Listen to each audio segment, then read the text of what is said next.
Okay, so when I was recording that video to show you how to make a spaghetti ice, it was unfortunately 95 degrees Fahrenheit outside and I did not have the AC running.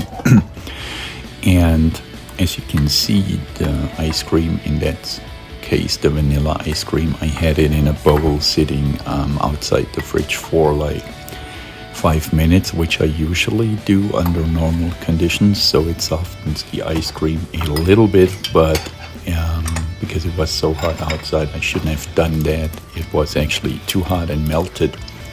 But anyways, I guess it shows a little bit how to make that spaghetti ice cream, but just don't do it as I did in my case. Don't use an ice cream which is already a little bit pre-melted. But beside that, I guess the video should show you how you can easily create an ice cream which looks like a spaghetti ice cream.